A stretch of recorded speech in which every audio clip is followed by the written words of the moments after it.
A primeira pergunta de hoje é da ouvinte Tereza, de Vicente de Carvalho. Ela quer saber quais são os textos bíblicos que nos falam que a terra, já aquecida, vai esquentar tanto que o homem não conseguiria suportar o intenso calor, e o sol ia esquentar tanto que os olhos iriam apodrecer na órbita, pastor.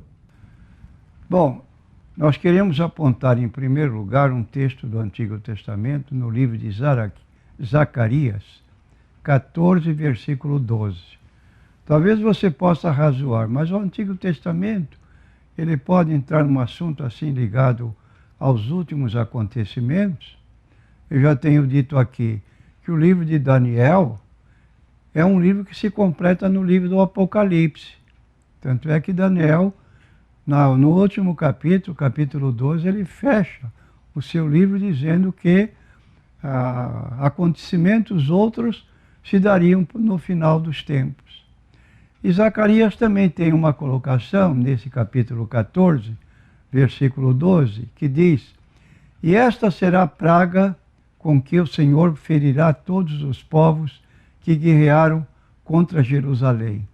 A sua carne apodrecerá, estando eles em pé, e lhes apodrecerão os olhos nas suas órbitas, e a língua lhes apodrecerá na sua boca." Fazendo um paralelo com esse texto, nós vamos encontrar em 2 Pedro, capítulo 3, versículo 7, o seguinte: "Mas os céus e a terra, que agora existem, pela mesma palavra se reservam como tesouro e se guardam para o fogo até o dia do juízo e da perdição dos homens ímpios." Então a terra se reserva como tesouro para o dia de juízo e da perdição dos homens ímpios. De modo que é a nossa posição na resposta da nossa ouvinte Tereza. A próxima pergunta é do ouvinte Edivaldo. Ele quer saber, quando um crente sai do emprego, se ele tem que dar o dízimo sobre o valor da rescisão que ele recebeu e também sobre o fundo de garantia que ele tem o direito de sacar, pastor. Queremos dizer ao nosso consulente que quando estamos trabalhando normalmente, no fim do mês, vem o nosso lerite, temos recomendado aos consulentes que o dízimo deve ser pago não do bruto que se recebe, que consta do livro no lerite, mas há um desconto que é obrigatório. Desconto social para aposentadoria e também os impostos do governo. Logo, se nós estamos deduzindo aquele valor que é para pagamento da nossa aposentadoria, obviamente, quando ela chega, embora não estejamos mais registrados, mas aposentados, nós recebemos um valor X mensal, que é exatamente o resultado daquela contribuição que fizemos durante o tempo que trabalhávamos. Logo, entendemos que desse valor naturalmente menor deve ser pago o dízimo líquido novamente, se houver algum eventual desconto. E no caso, então, indagado, é positivo, deve pagar. A próxima pergunta é do ouvinte Sérgio, da igreja de Praia Grande. O Sérgio fala aqui sobre a igreja Paz e Vida, do pastor Palharini. Ele quer saber do pastor se essa igreja é uma igreja séria, pastor. De acordo com o que pudemos saber, com base nas informações colhidas na internet, a igreja em foco é uma igreja séria, assim como seu líder. Admitimos que há certos exageros no campo espiritual, mas que são desculpáveis em face da ortodoxia da doutrina. A próxima pergunta é da ouvinte Edelvânia. Ela faz um relato aqui interessante. Ela fala que a sua filha mudou de casa já faz um mês e diz a sua filha que está tendo visões dentro da sua casa, desta casa que ela está morando agora. diz aqui que viu uma mulher ensanguentada debaixo da sua pia, depois viu uma outra mulher pedindo uma ajuda de R$ 1, por exemplo, para levar a tal ensanguentada para o hospital, e diz que na última sexta-feira, de sexta para o sábado, diz ela que a sua filha viu uma mulher na porta da sua casa dizendo: eu estou aqui. Mas o marido, o genro da nossa irmã Edelvânia, disse que não viu nada, ele não consegue ver nada, quem vê é apenas a sua filha. Então ela está muito preocupada e pede para o pastor falar a respeito dessas supostas visões, e podemos dizer maléficas, né, desse teor, desse nível.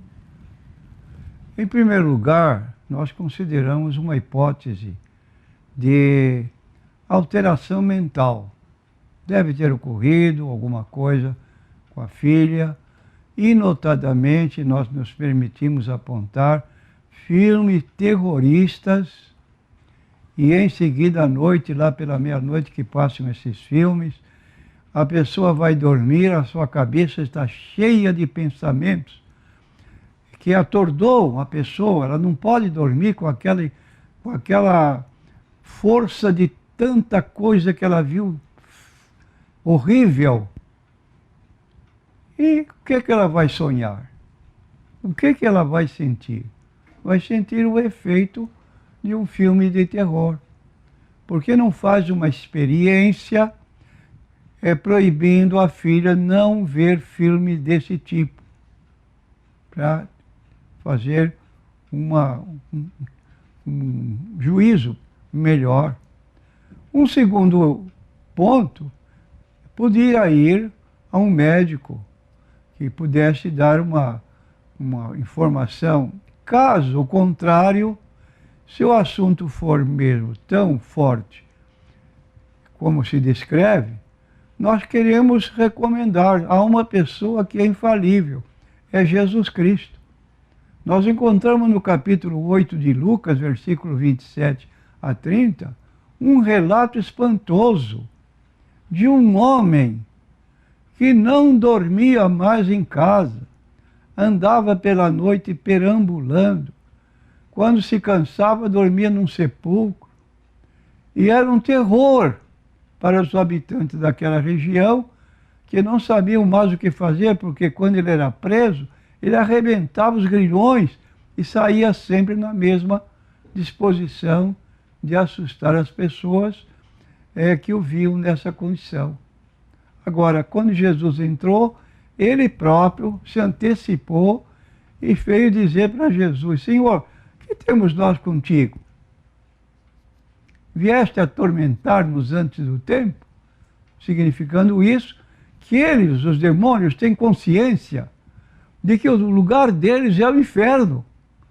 E eles não queriam ir para lá. Se nos expulsa desse corpo, permite que entremos numa manada de porcos, cerca de 400 porcos, que foram invadidos por demônios e que se jogaram de um despenhadeiro, caíram na água, no rio, e todos morreram.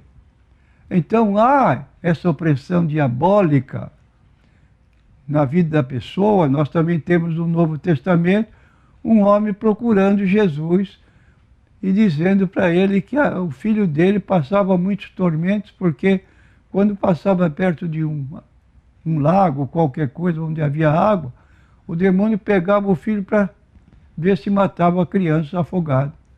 Quando não passava perto de um lugar onde houvesse fogo, também a tentativa de atirar o corpo da criança no fogo. E Jesus, então, expeliu o demônio e acabou-se o problema. Então, é uma situação que depende da forma da pessoa agir. E não esqueça que Jesus veio para libertar os homens de toda atividade maligna. E ele demonstrou isso durante todo o seu ministério, como acabamos de mencionar. A próxima pergunta é do ouvinte Antônio. Ele se identificou aqui sendo da igreja Filadélfia. Ele diz aqui que vive maritalmente, ou seja, sem se casar. ele acha que não se faz mais necessária essa lei, a lei do casamento. O que Deus abomina, diz o Antônio, é o relacionamento homossexual. Qual o pecado maior? Pergunta ele. Viver casado simbolicamente na igreja evangélica, não no cartório, ou duas pessoas do mesmo sexo se casarem, pastor? Bom, eu quero dizer ao nosso consulente que me espantei com a sua colocação. Em primeiro lugar, vou responder à sua pergunta. Qual é o pecado maior? É o que você pergunta. Viver amasiado ou manter um relacionamento sexual com pessoas do mesmo sexo? Diz a Bíblia que Deus não leva em conta os tempos da nossa ignorância e, como sabemos, o homossexualismo é praticado por duas pessoas que desconhecem a Bíblia. Entretanto, para quem conhece a Bíblia, sua culpa é maior quando comete pecados apontados na Bíblia, do conhecimento da pessoa que se diz cristã. Embora saiba que a Bíblia declara enfaticamente, no livro de Hebreus, capítulo 13, versículo 4, uma colocação que diverge do seu ponto de vista. Duas pessoas amasiadas. Não é um pecado menor? Então diz o texto, venerado seja entre todos o matrimônio e o leito sem mácula, porém aos que se dão à prostituição. São pessoas que não têm compromisso de casamento, mas que é o par que está começando a namorar e hoje as liberdades são tantas que já começam a viver como se fossem casados. É prostituição. E o texto diz assim, venerado seja em todos o matrimônio, o leito sem mácula, porém aos que se dão à prostituição, e em seguida aos adúlteros, pessoas que têm compromisso de casamento, mas o homem procura outra mulher, ou a mulher procura outro homem dentro do enlace de casamento. Isso chama-se adultério. E diz o texto, Deus o julgará.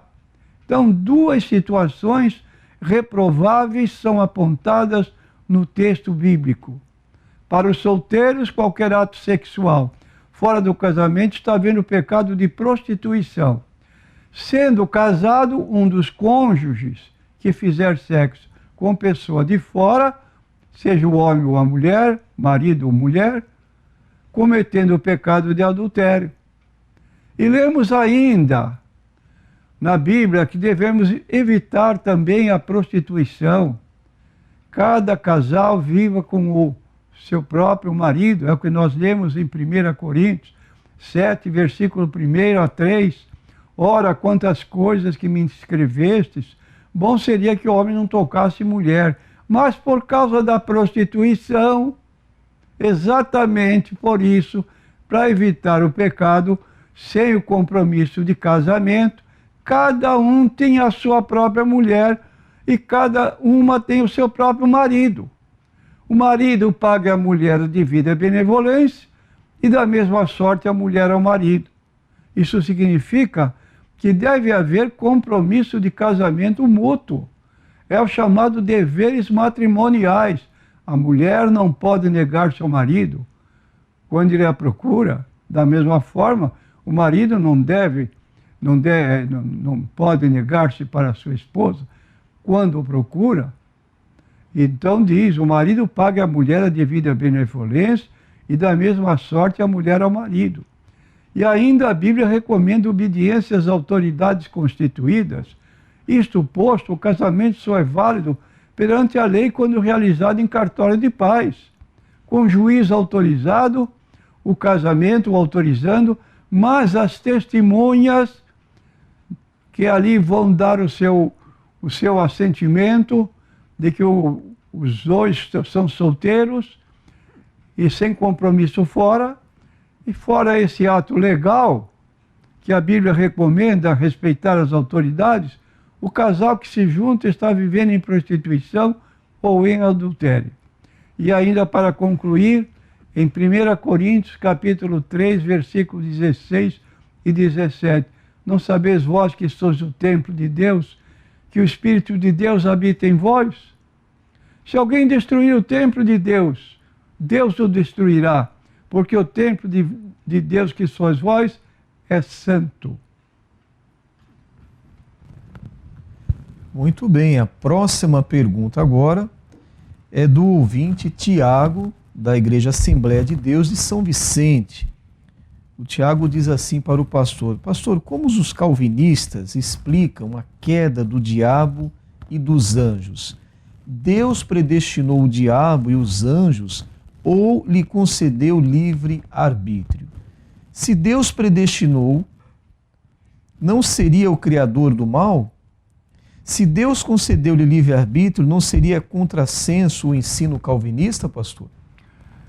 Ao nosso consulente admitimos que ele não ignora que Deus nos criou à sua imagem e semelhança. É o que nós lemos em Gênesis capítulo 1, versículo 26 e 27. Disse Deus: façamos o homem à nossa imagem. Vou repetir. Façamos ao homem a nossa imagem, conforme a nossa semelhança. Domine sobre os peixes do mar, sobre as aves do céu, sobre o gado e sobre toda a terra. E criou Deus o homem à sua imagem, a imagem de Deus o criou, homem e mulher os criou. Ora, o que significa Deus nos ter criado à sua imagem e semelhança? Nada mais do que a imagem de Deus em nós significa que, assim como Deus é uma pessoa espiritual, como tal ele tem características de Deus, vontade própria, inteligência e sensibilidade aos sentimentos, não só os seres humanos, mas toda a criação de Deus, incluindo o anjo, que era o chefe de todos os demais anjos, que era chamado de Lúcifer, que significa luzeiro, também dotado de livre-arbítrio, tanto é que ele desejou ser igual a Deus. Se ele desejou ser igual a Deus, porque ele tinha interesse, e assim também seus anjos que o seguiram, que são chamados demônios, o seguiram por vontade própria. Filho do homem, diz em Ezequiel capítulo 28, versículo 2.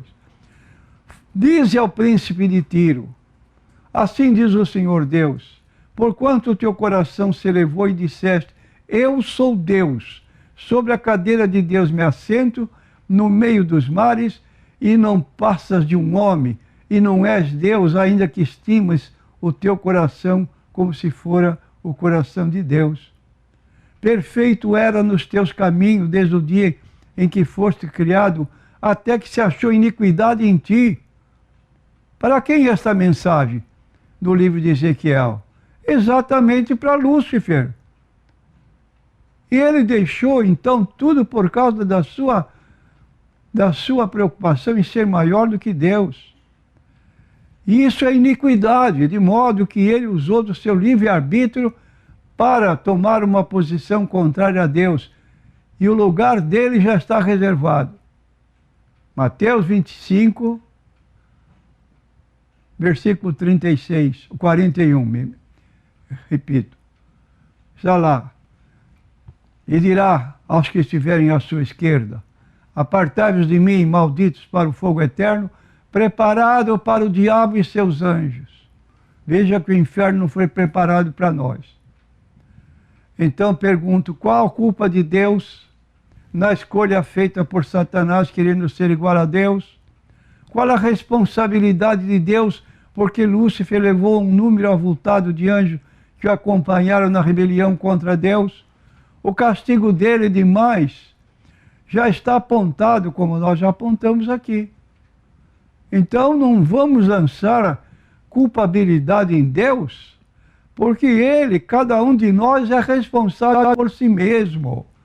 Não joga a culpa no outro, como fez Eva, quando tomou do fruto, comeu, desobedeceu a Deus, deu ao seu marido. Quando Deus pergunta: Adão, onde estás? Ah, eu ouvi a tua voz e temi porque estava nu. Mas quem te mostrou que estava nu? A mulher que tu me deste. Jogou a culpa na mulher. E assim somos nós. Queremos tirar a culpa de nós e jogar sobre o outro. Pergunta Deus à mulher, e por que você fez isso? Ah, a serpente me enganou. Então aí está. Qual é a atitude da serpente, que representa o diabo? Ali tinha uma cobra servindo de mediunidade para o diabo que estava falando por meio dela. Exatamente isso que ocorre então. E nós temos na Bíblia 2 lugares. Um no céu e o outro no inferno. Jesus falou do céu. Na casa de meu pai há muitas moradas, se não fosse assim, eu vou teria dito, vou preparar-vos lugar e virei outra vez e vos levarei para mim mesmo, para que onde eu estiver, estejais vós também. Aí está. Você quer ir para o céu? Obedeça a palavra de Deus. Obedeça o Evangelho de Jesus Cristo. Agora, recusou, é um direito que lhe assiste, mas também é o que nós já aceitamos. Mateus 25, 41. Aliás, então dirá também aos que estiverem à sua esquerda, apartai-vos de mim, malditos, para o fogo eterno. Mateus 25, 41 e 46.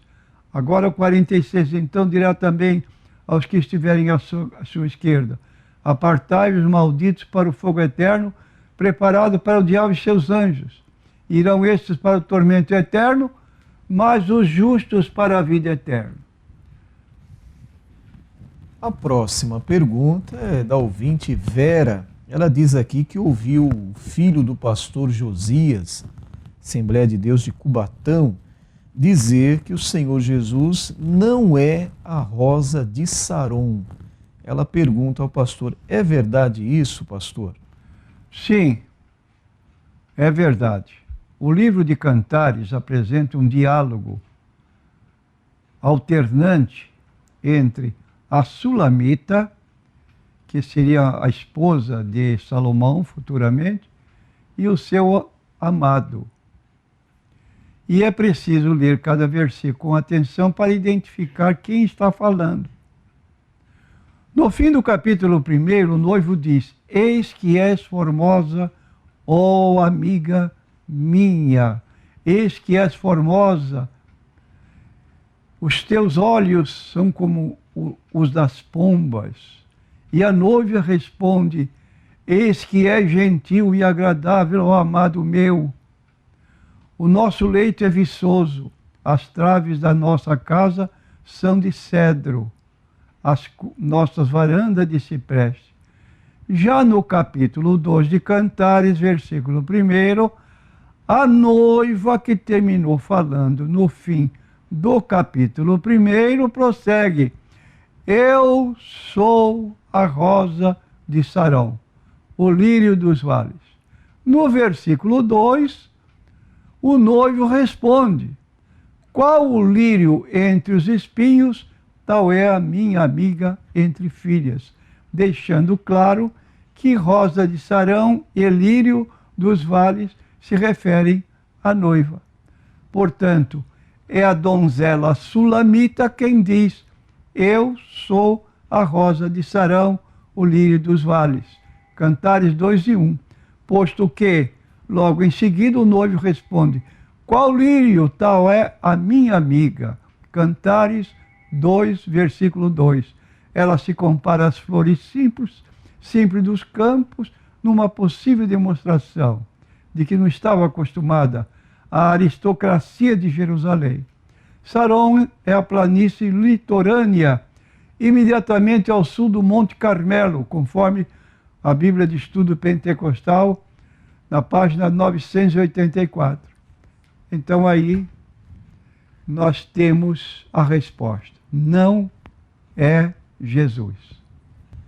A próxima pergunta é do ouvinte Rodrigo. Ele fala aqui, já que o pastor comentou sobre a Sunamita e o seu esposo amado, que era Salomão, então o Rodrigo pergunta aqui, Salomão se desviou dos caminhos do Senhor.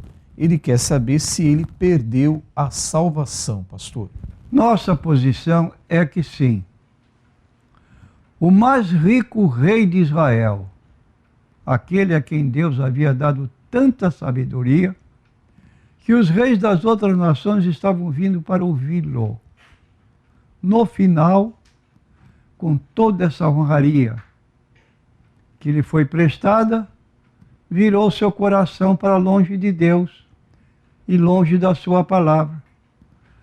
Isso nós vemos com o primeiro livro de Reis, capítulo 11, versículo 1 a 9, nos diz: ora, além da filha de Faraó, amou Salomão muitas mulheres estrangeiras, moabitas, amonitas, edomitas, sidônias, etéias, mulheres das nações de que havia o Senhor dito aos filhos de Israel: não caseis com elas, nem casem elas convosco, pois vos perverteria o coração para seguirdes os seus deuses.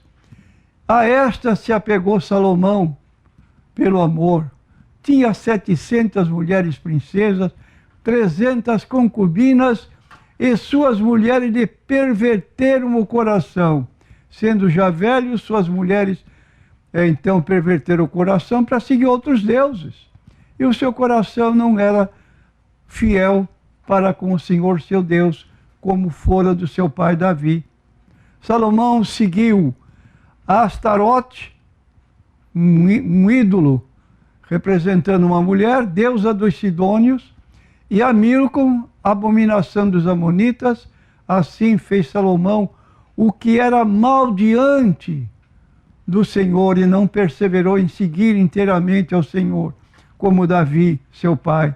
Nesse tempo edificou Salomão um santuário a Quemós, abominação de Moabe, sobre o monte fronteiro a Jerusalém, e a Moloque, abominação dos filhos de Amon. Assim fez para com todas as suas mulheres estrangeiras, as quais queimavam incenso e sacrificavam aos seus deuses, pelo que o Senhor se indignou contra Salomão, pois desviara o seu coração do Senhor Deus de Israel, que por 2 vezes lhe aparecera. Infelizmente, é esta a situação deste rei, que no tempo da riqueza se afastou de Deus. Tornou-se um idólatra. E não há no texto bíblico qualquer indicação de arrependimento. Agora, rapidamente, a última pergunta do programa de hoje é do Francisco. Muitos são chamados e poucos escolhidos. Pastor, a escolha é de Deus ou nossa? O convite de Jesus se dirige a todos os seres humanos. Jesus contou-lhes uma parábola que diz assim: um rei deu uma festa de casamento para seu filho e esperou pelos convidados que não apareceram. A festa está pronta. Deus quer receber a todos que convida para o seu reino, mas os convidados não aceitaram. Rejeitam o convite e, mesmo mandando novos mensageiros para que pudessem justificar a sua ausência, não comparecem à festa. No segundo momento, o rei manda então chamar aqueles a quem os empregados encontrarem. E aqui Jesus fala diretamente para os fariseus que o ouvem. Vocês rejeitaram o convite, então eu venho aqui para o povo, para aqueles que o poder instituído não inclui e não convida. Esta é a grande contradição de Jesus. Não veio para os poderosos, mas para os simples, que sequer imaginavam ser convidados. E por último temos o personagem que não vestia o traje de festa. Quem seria ele? Por que seria mandado para fora? Será que o Senhor faz questão de um simples traje de festa? É claro que não. É o traje que importa para Deus, mas a atitude daquele que deseja levar uma vantagem sem ter direito dela. Tal como Jesus termina, muitos são chamados, poucos são os escolhidos. O Senhor, então, não estaria usando de sua misericórdia? O Senhor é justo, e misericórdia não significa uma aceitação de qualquer atitude. E ele não compactua com o pecado, por isso coloca fora aquele que não foi convidado. Muitos chamados, poucos escolhidos.